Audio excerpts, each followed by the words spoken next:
जनता को भी आगे आकर पत्रकारों का हाथ थामने की ज़रूरत है, उनके लिए आवाज़ उठाने की ज़रूरत है, उनकी मदद करने की ज़रूरत है। अगर यूएसए में जॉर्ज फ्लॉयड मारा जाता है, लोग रैलीज़ पे रैली निकालते हैं, प्रोटेस्ट चलती हैं, ब्लैक लाइव्स मैटर चलता है। इंडिया में हमारे यहाँ कुछ पत्रकारों ने तो डाला, लेकिन यहाँ पत्रकार आए भी नहीं। आपका पत्रकार मारा जाता है तो जनता कहाँ होती है?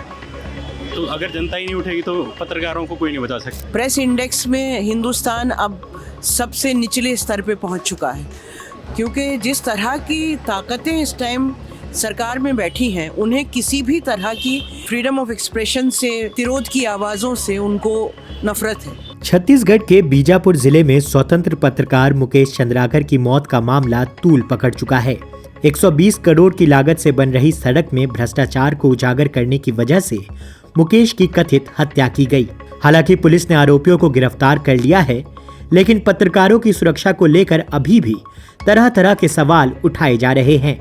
मुकेश चंद्राकर की हत्या के विरोध में देश भर में पत्रकारों का प्रदर्शन जारी है। मंगलवार को प्रेस क्लब ऑफ इंडिया में पत्रकार मुकेश चंद्राकर को लेकर एक प्रेस कॉन्फ्रेंस का आयोजन किया गया। इस दौरान पत्रकारों ने मुकेश चंद्राकर को श्रद्धांजलि दी, साथ ही सरकार से गुनहगारों पर सख्त से सख्त कार्यवाही किए जाने की मांग भी की है।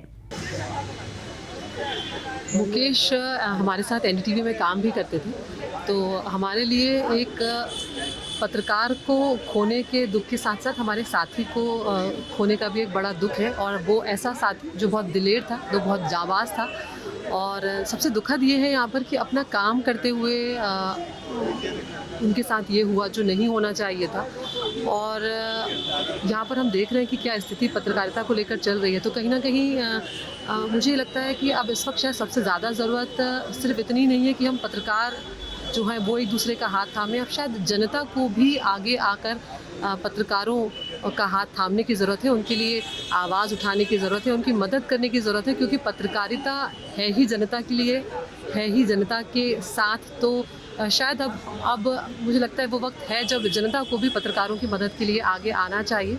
और ये जो हुआ है ये आगे ना हो, इसके लिए हमें लगातार कदम उठाने चाहिए। और पत्रकारों की सुरक्षा के लिए, पत्रकारों के अधिकारों की रक्षा के लिए अब शायद वक्त आ गया है कि अब हम लोगों को एकजुट होकर एक ठोस तरीके से आवाज़ उठानी होगी, तभी सरकार के कानों में ये आवाज़ गूंजेगी। नहीं, मुझे ऐसा लगता है कि सरकारें जो भी हैं वो जनता का ही एक रिफ्लेक्शन है।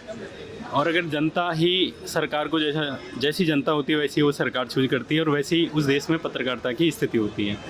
आज जो पत्रकारों की हालत है, अगर जनता सजग हो ना तो कोई पत्रकार से हाथ नहीं लगा सकता है। जैसे अगर हम यहीं पे इस पूरी प्रोटेस्ट में देखें तो टोटल करीब 100 पत्रकार होंगे, जबकि आपका एक पत्रकार मारा गया है। अगर यूएसए में जॉर्ज फ्लॉयड मारा जाता है, लोग रैलीज़ पे रैली निकालते हैं, प्रोटेस्ट चलती हैं, ब्लैक लाइव्स मैटर चलता है। इंडिया में हमारे यहाँ कुछ पत्रकारों ने तो डाला, लेकिन यहाँ पत्रकार आए भी नहीं, मोस्टली नहीं आए। उन पत्रकारों की नहीं कह रहा, लेकिन जनता में कहाँ प्रतिक्रिया है? बस्तर के इतने लोगों की उसने रिपोर्टिंग करी, मेरे से भी उनकी बात हुई कई बार। पर मैं ये कह रहा हूँ कि जब आपका पत्रकार मारा जाता है तो जनता कहाँ होती है?